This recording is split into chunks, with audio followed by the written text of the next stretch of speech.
Naging makasaysayan ang nagdaang isang linggo ng Administrasyong Duterte. Ito ay kaugnay sa mga mahalagang isyu ng bansa tulad ng paglalabas ng desisyon ng Permanent Court of Arbitration hinggil sa pinag-aagawang teritoryo sa West Philippine Sea kung saan pumabor sa Pilipinas ang nasabing desisyon.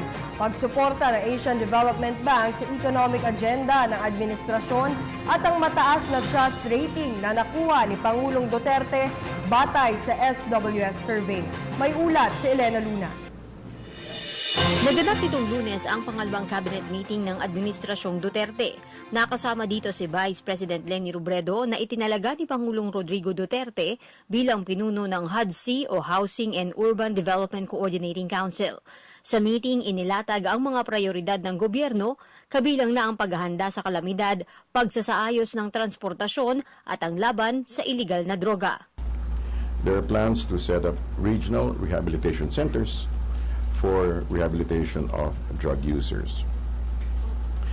Also, a memorandum, a proposed memorandum to barangay captains and mayors of places with high incidence of drugs that they may be investigated for serious neglect of duty if found to have neglected their tasks. Ilang oras matapos ilabas ng International Tribunal ang desisyon sa West Philippine Sea pabor sa Pilipinas, agad na nagpatawag ng cabinet meeting ang Pangulo Martes ng gabi.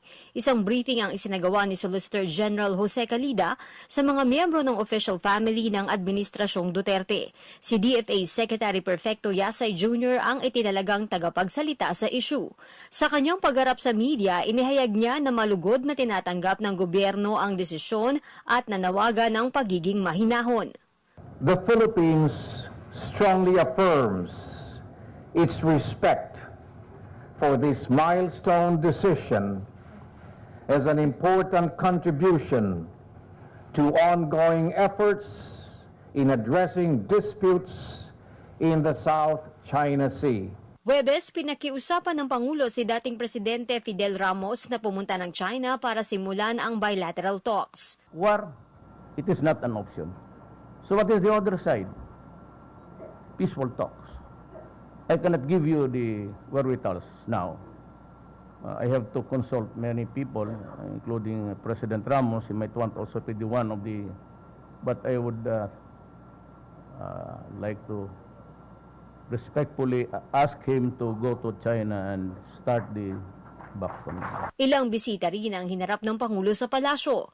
Personal na ipinaabot ni Asian Development Bank President Takehiko Nakao ang suporta sa 10-point economic agenda ng administrasyon.